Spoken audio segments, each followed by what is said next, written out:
Hello दोस्तों, तो कैसे हैं आप लोग। स्वागत है आपके अपने चैनल श्री साइंस लेक्चर में। तो देखिए आज का इम्पोर्टेंट क्वेश्चन है, जो कि क्वेश्चन है सिद्ध कीजिए कि रूट 5 एक अपरिमेय संख्या है। हमें सिद्ध करना है कि रूट 5 एक अपरिमेय संख्या है। तो चलिए इसको सिद्ध करते हैं। देखिए जब हम रूट 5 को अपरिमेय संख्या सिद्ध करेंगे तो हम मानेंगे कि रूट 5 एक परिमेय संख्या है। मान के देखेंगे कि रूट 5 एक परिमेय संख्या है। अगर परिमेय संख्या नहीं होगा तो अपने आप सिद्ध हो जाएगा। परिमेय संख्या नहीं है तो अपरिमेय संख्या होगा। तो पहले मानेंगे कि रूट 5 एक परिमेय संख्या है। यहाँ लिख देंगे माना रूट 5 एक परिमेय संख्या है। माना कि रूट 5 एक परिमेय संख्या है। तो देखिए जब रूट 5 एक परिमेय संख्या है तो हो जाएगा रूट 5 बराबर पी बटा क्यू, क्योंकि परिमेय संख्या जो होता है वो पी बटा क्यू के रूप में होता है या ए बटा बी के रूप में हम लिख सकते हैं। तो देखिए जो परिमेय संख्या होता है वो होता है Q not equal to zero, Q zero नहीं होना चाहिए। और पी और क्यू जो है, पी और क्यू एक सह अभाज्य संख्या है। पी और क्यू एक सह अभाज्य है। देखिए रूट 5 एक परिमेय संख्या है मान लिया है, जो कि पी और क्यू के रूप में होता है। Q not equal to zero और पी और क्यू एक सह अभाज्य है। यही हमें प्रूव करना है कि रूट 5 एक अपरिमेय संख्या है। परिमेय संख्या प्रूव करके देखेंगे। अगर परिमेय संख्या नहीं होगा तो अपरिमेय संख्या होगा। तो देखिए यहाँ पे रूट 5 को लिख देंगे, इसको तिरछा तिरछा गुना कर देंगे तो p बराबर हो जाएगा रूट 5 क्यू। अब देखिए इसको क्या करेंगे, दोनों तरफ वर्क कर देंगे। तो यहाँ पे लिख देंगे दोनों तरफ वर्क करने पर। जब इसको दोनों तरफ वर्क करेंगे तो क्या हो जाएगा, p का भी वर्क करेंगे और रूट 5 स्क्वायर का भी, रूट 5 क्यू का भी वर्क करेंगे। तो p का वर्क तो p स्क्वायर हो जाएगा बराबर रूट 5 के स्क्वायर करेंगे तो स्क्वायर से रूट हट जाएगा, क्योंकि रूट का मान होता है 1/2, 2 से 2 कट जाता है। तो इसीलिए बोलते हैं कि रूट स्क्वायर से रूट हट जाता है। तो यहाँ पे रूट 5 का स्क्वायर जब करेंगे तो 5 हो जाएगा और क्यू का स्क्वायर क्यू स्क्वायर हो जाएगा। अब देखिए यहाँ पे हो गया पी स्क्वायर बराबर 5 क्यू स्क्वायर। आप देखिए यहाँ पे लिख सकते हैं पी स्क्वायर, ये गुना में है तो यहाँ पे इधर लाइएगा तो यह आ जाएगा बाटा में। पी स्क्वायर बराबर पी स्क्वायर बटा 5 बराबर हो जाएगा क्यू स्क्वायर। यहाँ पे देखिए कैसे किए, यहाँ पे पी स्क्वायर देखिए गुना में है तो जब आप इसको इधर लाइएगा तो आ जाएगा बाटा में। तो पी स्क्वायर बटा 5 हो गया बराबर क्यू स्क्वायर। तो देखिए यहाँ पे अब समझिए, इसको आप ऐसे भी लिख सकते हैं क्यू स्क्वायर बराबर, क्योंकि बराबर का इस बगल लिखिए या इस बगल लिखिए कोई दिक्कत नहीं है। तो यहाँ पे लिख देंगे क्यू स्क्वायर बराबर पी स्क्वायर बटा 5। अब देखिए यहाँ पे समझिए, यहाँ पे अगर हम इसको बोल सकते हैं कि पी स्क्वायर जो है 5 से विभाज्य है, क्योंकि ये 5 भागा में है, ये 5 है। तो यहाँ पे आप बोल सकते हैं कि पी स्क्वायर 5 से विभाज्य है। तो यहाँ पे लिख देंगे इसको इक्वेशन 1 मान लेंगे। तो यहाँ पे लिख देंगे पी स्क्वायर 5 से विभाज्य है। तो जब पी स्क्वायर 5 से विभाज्य है तो p भी 5 से विभाज्य होगा। बोल सकते हैं आपकी p भी 5 से विभाज्य होगा। तो देखिए p भी कैसे 5 से विभाज्य होगा। मान लीजिए कि पी स्क्वायर 5 से विभाज्य है, तो हम जान रहे हैं कि पी स्क्वायर ऊपर में है तो 5 भाग में है, तो पी स्क्वायर 5 से विभाज्य है। मान लीजिए पी स्क्वायर की जगह पे 5 का स्क्वायर है। 5 का स्क्वायर कितना हुआ, 25 हुआ। तो 25 बटा 5 कीजिएगा तो 5 से विभाज्य है। तो अब देखेंगे कि p भी 5 से विभाज्य कैसे होगा। तो देखिए अगर p स्क्वायर कर रहे हैं, p स्क्वायर की जगह पर मान लीजिए p बराबर 5 लिए हैं, तो p स्क्वायर 5 से विभाज्य है तो p भी 5 से विभाज्य कैसे होगा। अगर हम p के जगह पर 5 रखते हैं, 5 बटा 5 करेंगे तो 1 होगा, क्योंकि p भी 5 से विभाज्य है। ऐसे हम बोल सकते हैं। फिर से एक बार समझिए, मान लीजिए पी स्क्वायर 5 से विभाज्य है P की जगह पर मान लीजिए 5 लिए, मान लीजिए P की जगह पर हम 3 लेते हैं, तो 3 का स्क्वायर करेंगे, बटा में 3 रहेगा नीचे, तो 3 का स्क्वायर 3 से विभाज्य है क्योंकि 9/3 होगा। तो हम इसको ऐसे भी बोल सकते हैं कि 3 भी 3 से विभाज्य होगा, यानी कि P भी 5 से विभाज्य होगा। यहाँ पे समझ गए होंगे आप लोग। चलिए इसको मिटा देते हैं। अब देखिए यहाँ पे क्या करेंगे, यहाँ पे लिख दिए कि P स्क्वायर 5 से विभाज्य है, जो कि अभी समझा। यहाँ पे लिख सकते हैं P भी 5 से विभाज्य होगा, क्योंकि देखिए यहाँ पे हम समझाए हैं P स्क्वायर 5 से विभाज्य कैसे होगा और P भी 5 से विभाज्य होगा। अब देखिए इसके आगे क्या करेंगे, देखिए इसके आगे करेंगे कि मान लीजिए P बराबर हमने 5 लिया था, क्योंकि P बराबर 5, जो कि P दोनों में 5 से P विभाज्य है। P बराबर क्या हो गया, 5 हो गया, और एक कोई पूर्णांक मान लेंगे, जो कि पूर्णांक मान लेंगे B, C, M, N, कुछ भी मान सकते हैं। तो पूर्णांक एक C मान लिए, P बराबर 5C। अब देखिए इसको क्या करेंगे, इसको कर देंगे P बराबर 5C, जो हम पूर्णांक माने हैं, इस पूर्णांक को समीकरण नंबर 1 में रख देंगे। तो लिख देंगे P बराबर 5C को समीकरण 1 में रखने पर, समीकरण 1 क्या है, समीकरण 1 है Q बराबर P स्क्वायर बटा 5।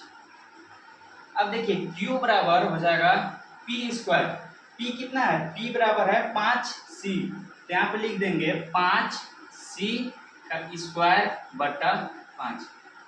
देखिए फिर से समझिए, P बराबर मान लीजिए कि जो हम 5 दोनों में जो कॉमन है P, जो कि 5 से विभाज्य है, तो P बराबर 5 हो गया, और हमने एक C पूर्णांक माना है, जो कि पूर्णांक आप C या कोई भी मान सकते हैं, M मान सकते हैं, N मान सकते हैं, कुछ भी, तो हमने C माना, तो P बराबर 5C होगा। तो यहाँ पे लिख देंगे P बराबर 5C को समीकरण 1 में रखने पे, देखिए जब P बराबर 5C को समीकरण 1 में रखेंगे तो हो जाएगा Q बराबर 5C का स्क्वायर, 5 का स्क्वायर 25 हो जाएगा, और C का स्क्वायर C स्क्वायर हो जाएगा, बटा में 5 हो जाएगा।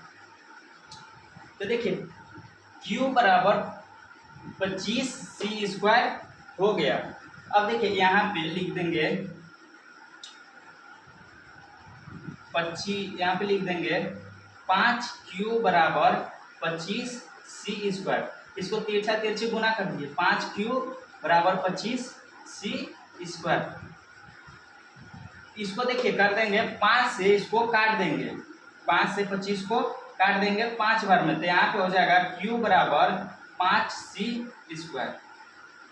अब देखिए Q बराबर 5C स्क्वायर हो गया। अब देखिए यहाँ पे Q के बटा में लान देंगे 5 को, तो हो जाएगा 5C स्क्वायर, क्योंकि गुना में है तो इधर लाए तो हो गया बाटा में, Q बटा 5 बराबर हो गया C स्क्वायर। इसको बोल देंगे समीकरण नंबर 2। तो देखिए यहाँ पे फिर से समझिए क्या किए, P बराबर 5C को रखे, P बराबर 5C रखे, तो हो गया P बराबर 5C, Q बराबर 5C स्क्वायर बटा P, फिर Q बराबर 5C 25, 5 के स्क्वायर 25 हुआ, C के स्क्वायर C स्क्वायर हुआ, बटा में 5 हो जाएगा। तो यहाँ पे देखिए क्रॉस मल्टीप्लाई किए तो 5Q हो गया बराबर 25C स्क्वायर, 5 से 25 को काट दिए 5 बार में, तो हो गया Q बराबर 5C स्क्वायर। देखिए 5 गुना में है तो बटा में लाए, तो Q बटा 5 हो गया बराबर C स्क्वायर। तो अब देखिए यहाँ पे हमने क्या माना है कि P और Q एक सहअभाज्य है। सहअभाज्य का मतलब क्या होता है, फिर आप यहाँ पे समझिए। देखिए सहअभाज्य का मतलब होता है कि जिसका HCF महत्तम समूहपवर्तक एक होता है, उसको बोलते हैं सहअभाज्य। जैसे कि एक एग्जाम्पल लेते हैं, मान लीजिए एग्जाम्पल लिए P और Q की जगह पर 2 और 3, 2 और 3 का हम जब महत्तम निकालेंगे तो दोनों का महत्तम समूहपवर्तक 1 होगा, क्योंकि 2 गुने 1 करेंगे, 3 गुने 1 जो दोनों में कॉमन रहता है वही होता है HCF। तो देखिए जिसका महत्तम समूहपवर्तक 1 होता है उसको बोलते हैं सहअभाज्य। तो देखिए 2 P और Q जो है 2 और 3 लिए, तो इसका महत्तम समापवर्तक 1 हुआ, तो इसको बोल सकते हैं कि 2 और 3 एक सहअभाज्य संख्या है। अब यहाँ पे देखिए हमने माना था कि P और Q एक सहअभाज्य है, तो देखेंगे कि सहअभाज्य इसमें प्रूव हुआ कि नहीं। तो यहाँ पे देखिए समीकरण 1 में क्या होगा कि P जो है 5 से विभाज्य है, Q बराबर P जो है 5 से विभाज्य है, समीकरण 1 में देखेंगे। और समीकरण 2 में भी वही हुआ जो Q जो है 5 से विभाज्य है। देखिए यहाँ पे थोड़ा सा मिस्टेक हुआ है, जो समीकरण 1 जो है यहाँ पे देखिए समीकरण 1 में Q का स्क्वायर है, तो यहाँ पे Q का स्क्वायर छूट गया है, तो यहाँ पे लिख देंगे a स्क्वायर, Q का स्क्वायर हो जाएगा, तो हो गया Q का स्क्वायर बट्टा 5 बराबर C का स्क्वायर, जो कि समीकरण 1 में है Q स्क्वायर बराबर P स्क्वायर बट्टा 5, तो यहाँ पे स्क्वायर है जो है वो छूट गया था। तो देखिए यहाँ पे भी आप बोल सकते हैं कि Q स्क्वायर जो है 5 से विभाज्य है, तो Q भी 5 से विभाज्य होगा, जो कि पहले समझाए हैं इक्वेशन नंबर 1 में कि P स्क्वायर 5 से विभाज्य है, तो P भी 5 से विभाज्य होगा। तो यहाँ पे हम लिख देंगे Q स्क्वायर 5 से विभाज्य है, P भी Q भी 5 से विभाज्य होगा। अब देखिए यहाँ पे P जो है वो भी 5 से विभाज्य है, P जो है वो भी 5 से विभाज्य है, और Q जो है वो भी 5 से विभाज्य है, जो कि सहअभाज्य नहीं हो रहा है। जब P भी 5 से विभाज्य है और Q भी 5 से विभाज्य है, तो इसका HCF 5 हो जाएगा, क्योंकि जिसका HCF 1 होता है वही सहअभाज्य होता है। तो हमने यहाँ क्या माना था कि P और Q एक सहअभाज्य है, यहाँ पे सहअभाज्य नहीं आ रहा है, क्योंकि P में भी 5 से विभाज्य है और Q में भी 5 से विभाज्य है, इसलिए HCF 5 आ जाएगा। तो हम इसको बोल सकते हैं कि यह कथन गलत है, इससे विरोधाभास प्रतीत होता है, अतः हमारी मान्यता गलत है कि P जो है वो भी 5 से विभाज्य है और Q भी है वो भी 5 से विभाज्य है। तो देखिए इसको आप यहाँ पे बोल सकते हैं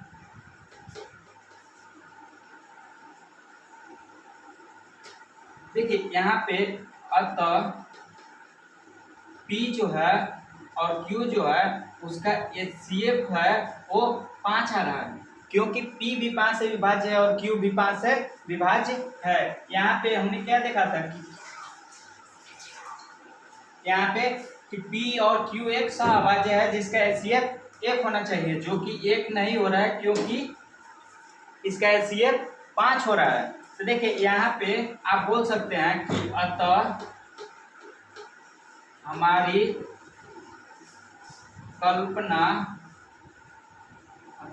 कल्पना गलत है, इससे